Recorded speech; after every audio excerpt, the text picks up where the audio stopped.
¿Y quién mejor que una persona que bien conoce, que bien ha estudiado esta gran Alcalá de Guadaira, como es Lara Cervera? Ella es arqueóloga y además es experta en interpretación del patrimonio.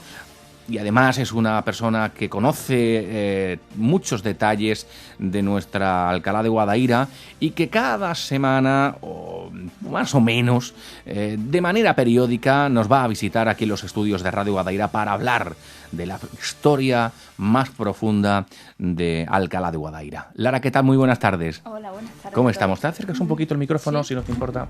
Bueno, tú eres arqueóloga, es una persona que has estudiado bien el patrimonio de nuestra ciudad y, lógicamente, como arqueóloga, hay, claro, cada uno en su rama quiere tener, tiene materia en Alcalá de Guadaira suficiente como para poder dedicarle todo el tiempo que se le pueda dedicar a Alcalá de Guadaira. Tiene para uno y para varios arqueólogos. Sí, ¿no? Sí, no solo para mí. Alcalá, hace pocos días salía en el Correo de Andalucía también un reportaje sobre la realidad arqueológica de Alcalá.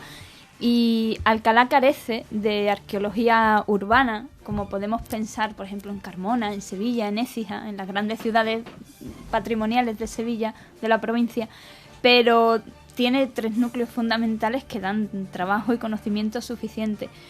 Por supuesto, nuestro castillo, con todo lo que va asociado, el arrabal, las laderas del castillo, el puente, incluso toda la parte más antigua de nuestro casco histórico. Tenemos, por supuesto, toda nuestra ribera con sus molinos, que lleva su propio discurrir y su propia historia, y la zona arqueológica de Gandul. Digamos que simplemente con eso ya tendríamos para echar aquí 20 o 30 años de investigación. Y además contamos también con un amplio inventario de yacimientos rurales que están catalogados y que están en espera de un posterior desarrollo urbanístico. Se hará su investigación cuando corresponda. O sea que trabajo hay. Materia hay, digamos, también en un amplio recorrido cronológico para todos los gustos. Bueno, eso es justamente lo que nosotros pretendemos, buscar hacer un recorrido por la historia de Alcalá de Guadaira en todo su esplendor, porque lógicamente Alcalá de Guadaira habrá ido creciendo de una manera especial, con sus momentos buenos, momentos malos, que supongo que eso también los propios arqueólogos conocerán con más detalles. Pero ¿cuándo nace Alcalá de Guadaira en realidad, Lara? Pues ahí tenemos Alcalá de Guadaira, tal como hoy la reconocemos la población, nace a partir del siglo XIII. A partir de época después de la conquista castellana de Alfonso X el Sabio. Tenemos incluso la fecha, en 1280, el rey Alfonso X da carta a Puebla a los pobladores reconquista o repobladores desde el norte para situar 150 vecinos en el cerro del Castillo de Alcalá. Esa es la primera población de lo que hoy es Alcalá. No significa que anteriormente no hubiera pobladores en lo que hoy es el término municipal de nuestra ciudad. Por supuesto, el área de Gandul, que es un gran enclave urbano, y otros muchos yacimientos en el entorno directo del río que también tenemos conocimiento desde épocas romanas fundamentalmente. Pero lo que hoy es Alcalá nace en el cerro del Castillo de Alcalá en el siglo XIII. Pero ¿vive alguien antes? Porque los últimos estudios que se habían hecho del castillo, la propia rehabilitación que se le ha ido llevando a cabo al castillo de Alcalá de Guadaira, se ha ido sacando aún una historia mucho más antigua, ¿no? ¿Quién habita antes del castillo, antes de que se creen esas personas lleguen hasta el castillo de Alcalá? Pues mira, lo que es el enclave más antiguo del castillo, que se sitúa en lo que es la zona del patio de los silos, se llama precisamente así porque hay restos arqueológicos de silos de época prehistórica en esa zona, y hay un pequeño enclave de una población mínima con estos silos, fondos de cabañas y una pequeña muralla de época prehistórica, como te digo. Luego tenemos algunos restos muy dispersos en todo el cerro del castillo de época romana. Pero nosotros comentamos siempre en las visitas que, bueno, esperamos que algún día podamos decir algo más de época romana del castillo, pero a lo que sabemos a día de hoy es muy poquito. Sabemos que algo hay, porque hemos encontrado en diversos momentos de las excavaciones de intervención arqueológica restos, pero tan puntuales y tan de poca envergadura que todavía no sabemos deciros exactamente a qué corresponde. Pero sí sabemos que algo hay por estos puntuales, y fundamentalmente el año que hicimos la intervención en la muralla norte, la que da al auditorio, se hizo la intervención en toda la muralla y en la ladera. Toda la ladera norte está cuajada de material constructivo y cerámico de época romana. Y nadie sube la ladera del castillo para tirar los escombros para abajo. Evidentemente. Esos escombros vienen de arriba, pero todavía no hemos podido detectar de exactamente a qué corresponden. Algo hay. Lo que sí es cierto es que entre época romana y época islámica, la implantación militar del castillo, hay un vacío de población. Y la implantación de nuevo en la zona del patio de los Silos de la alcazaba islámica almohade corresponde a una casualidad topográfica y no a una continuidad durante todos esos siglos del poblamiento del cerro. Oye, Lara, ¿cuál es el momento de mayor esplendor del castillo alcaladeño? Bueno, pues si como me lo preguntas a mí, yo diría que finales del siglo XV o principios del XVI. ¿Y por qué?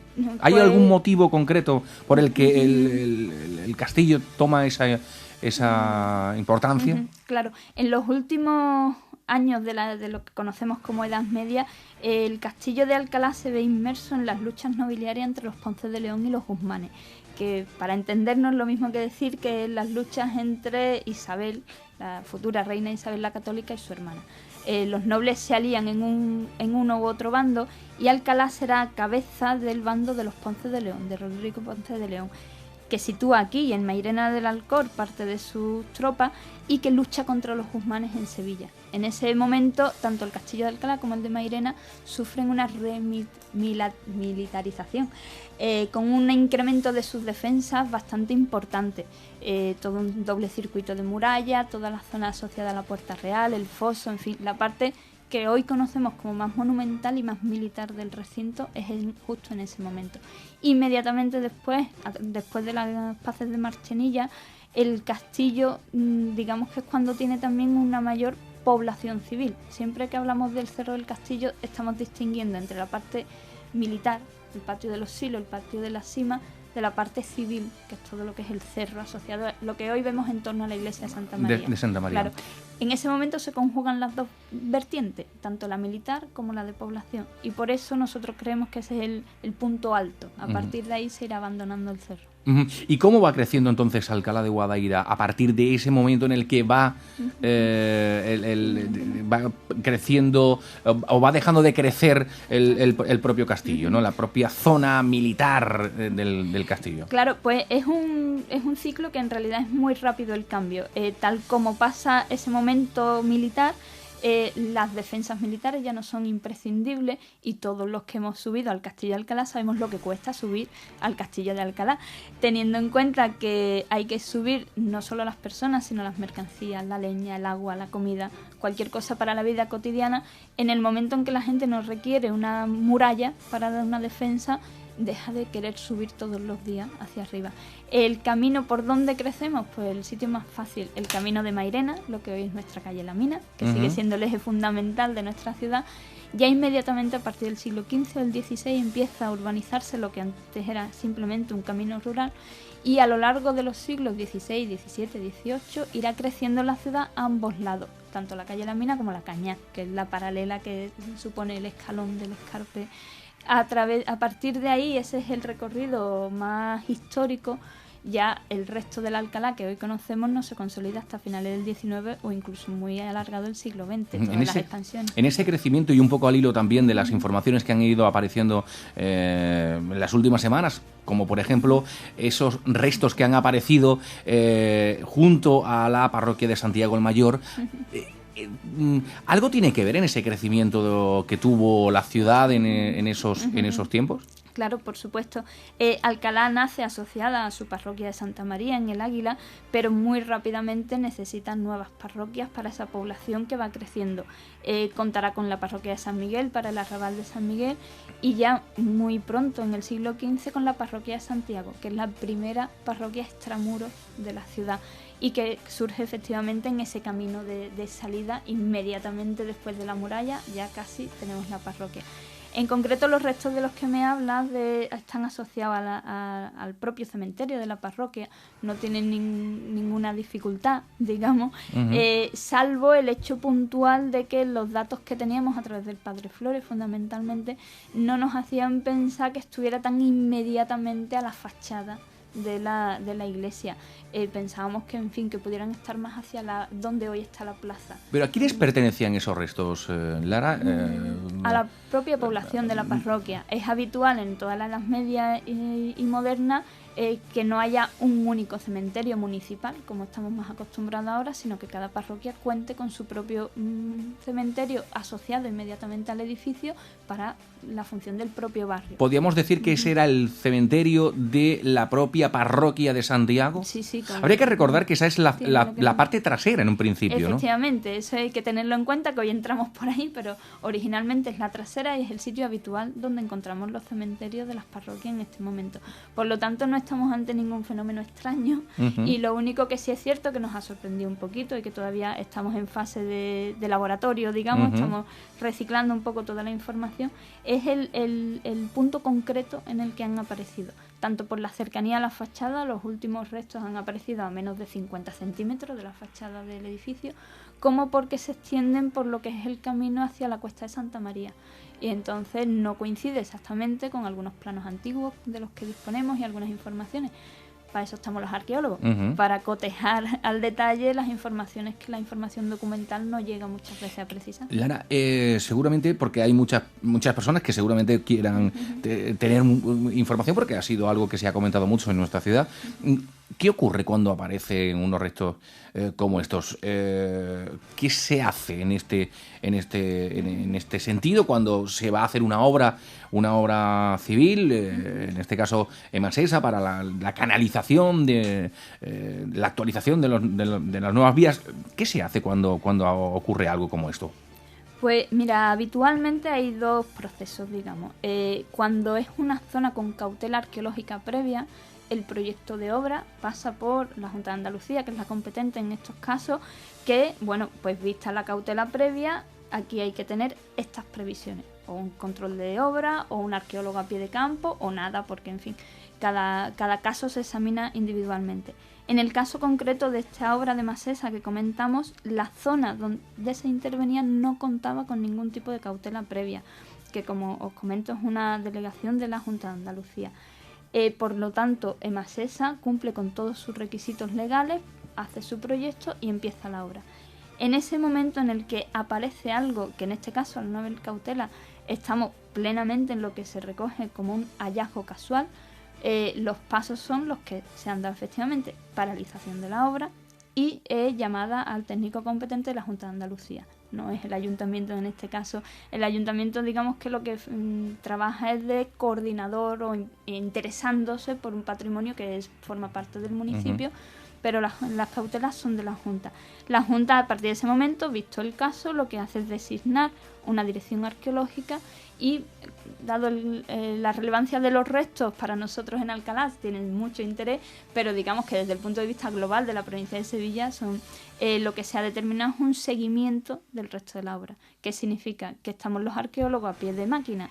Si sale algo, se para la máquina y se excava y se sigue. Si no sale nada, pues máquina para adelante, ¿no? En ese sentido se han cumplido todos los requisitos legales, ya hemos terminado la fase de obra, se han concluido los trabajos y en un par de semanas tendremos el informe preceptivo y no ha habido ningún otro inconveniente. Bueno, pues ya conocen nuestros oyentes algo más sobre este asunto, que andaba un poco muchas preguntas, ¿no? Pero bueno, siempre son interesantes conocer, sobre todo de la persona que está además a pie de obra, nunca mejor dicho, conociendo estos detalles. Oye, estábamos hablando un poco de la historia de Alcalá de Guadaira. Hay algunos detalles, hablamos del castillo, de cómo creció, de cómo evolucionó y fue evolucionando Alcalá de Guadaira. Pero esos molinos que, por ejemplo, tenemos en las propias riberas, o por ejemplo, otra de las industrias importantes de Alcalá de Guadaira, pero yo creo que eso de una historia mucho más reciente, como fue la propia industria relacionada con la aceituna, ¿cuándo empieza a aparecer en Alcalá de Guadaira? Pues mira, son dos cosas, supongo, totalmente distintas, separadas y diferentes. Comenzando por el tema de los molinos. los molinos que hoy vemos en la ribera del Guadaira, la construcción, lo más antiguo que tenemos datado es el molino del Algarrobo a partir del siglo XIV. Pero sabemos que hay molinos en el río Guadaira al menos desde época islámica, desde el siglo XII. Lo sabemos por las fuentes, por la toponimia, el molino de Benarosa, el molino de Cajul, pero fundamentalmente por las fuentes del repartimiento castellano que nos dicen expresamente que los conquistadores castellanos se quedan con algunos de los molinos de familia de moros. Por lo tanto, tenemos un documento expreso que nos habla de eso. Esa molinería que arranca en el siglo XII, es verdad que cuando coge su mayor fuerza será a finales de la Edad Media y durante toda la Edad Moderna. La molinería tradicional que lleva hasta los 50 y muchos ingenios en toda la ribera del Guadaira. Y a partir ya de finales del siglo XIX empieza también lo que es la molinería industrial, con otras características, pero que recoge un poquito esa historia. Y todo ello es verdad que conjugando dos valores con los que si no estuvieran no hubiéramos tenido que es por un lado, por supuesto, el propio río Guadaira, que da fuerza a los molinos, y la cercanía de la campiña. Yo creo que en parte en este momento actual Alcalá está muy volcada a la corona metropolitana de Sevilla, como es lógico por muchas cuestiones, pero la campiña también es Alcalá y la Vega también es Alcalá, y durante muchos siglos la Vega, productora de cereal, es la que ha dado ese cereal para los molinos, para la harina de nuestro pan, y debemos de recordar también un poquito eso. Bien, pues esos son siempre asuntos importantes. Otro de los temas que le preguntaba era justamente por la industria de la aceituna. Es una historia mucho más reciente, ¿no? Es más reciente, no llega a siglos atrás, como pero hemos estado ¿se hablando. tiene algún indicio de que se dedicara? Bueno, el cultivo del olivo es habitual en épocas romanas. No tenemos datos concretos de la producción en Alcalá todavía, no sabemos, pero es habitual, no es nada raro. Es cierto que, por ejemplo, en el ruedo de Gandul hay algunas villas romanas que alguna podría ser que estuviera dedicada al aceite, no es raro, pero es verdad que ese tema todavía no está suficientemente bien estudiado. Lo que sí es cierto es que la industria de la aceituna, tal como la conocemos en el siglo XX, tiene un desarrollo muchísimo más reciente. Y creo que además en el colectivo imaginario de nuestra ciudad se centra mucho más en los almacenes, las aceituneras, que es un desarrollo del siglo XIX y principios del XX. Lara Cervera es arqueóloga, como digo, es experta en interpretación de patrimonio, pero además es empresaria y además forma parte del equipo de Vía de Escape, que es una empresa que organiza periódicamente en Alcalá de Guadaira muchas rutas donde se van conociendo estos detalles justamente de los que estamos hablando aquí en la sintonía de Radio Guadaira. Esas visitas, ¿cuándo se realizan, Lara? Bueno, pues nosotros pusimos en marcha ya el año pasado un programa de visitas mensuales. Están encaminadas a personas que vienen en pareja, en familias pequeñas, gente que no tiene por qué tener un grupo de 15 o 20 personas para un grupo organizado. Tenemos un calendario periódico para que todo el mundo se lo aprenda y lo tenga disponible, que es el primer sábado de mes visitamos el Castillo de Alcalá, el segundo domingo la Ruta de los Molinos de la Ribera y el tercer sábado vamos a Gandul. De esta forma intentamos que casi todas las semanas haya algún tipo de actividad y sobre todo al darle fecha fija hemos intentado que, bueno, si no puedes venir este mes, pues ya sabes que el mes siguiente tienes otra oportunidad. Que sea siempre una cosa fácil para la gente, a la misma hora, en el mismo sitio, en fin, que vayamos creando un poquito de conciencia de que estamos disponibles en esos días, esas horas. Además de esas rutas fijas, hemos organizado puntualmente algunas otras actividades para recorridos distintos, que de vez en cuando también apetece. Tenemos una visita de puente a puente, desde el puente de Carlos III al puente del Dragón, otra visita que es por el Camino Alto, asociado a toda la Ribera Alta hasta Cajul, algunas otras cuestiones. Hacemos, por ejemplo, este próximo domingo una ruta conjunta con los compañeros de Andalucía Geológica, que son unos chicos de Sevilla, especializados en temas de geología y paleontología, en la que aportamos un poquito cada uno nuestra visión sobre la cuenca del Guadaira. Intentamos complementar esas actividades concretas mensuales con otras puntuales que vamos sacando. Además de eso, todas nuestras rutas las ofertamos para grupos concertados. A partir de 15 personas, el día y la hora que cada uno quiera, le montamos la actividad. Muy bien, pues eso está organizado por Vía de Escape. Lara, no le quitamos más tiempo, pero sí queremos recordar a nuestros oyentes que existe un espacio aquí en Alcalá Día a Día que se llama con alma alcalareña, donde vamos a buscar justamente todos esos detalles que la gente más le interesa conocer del lugar donde vive y donde habita.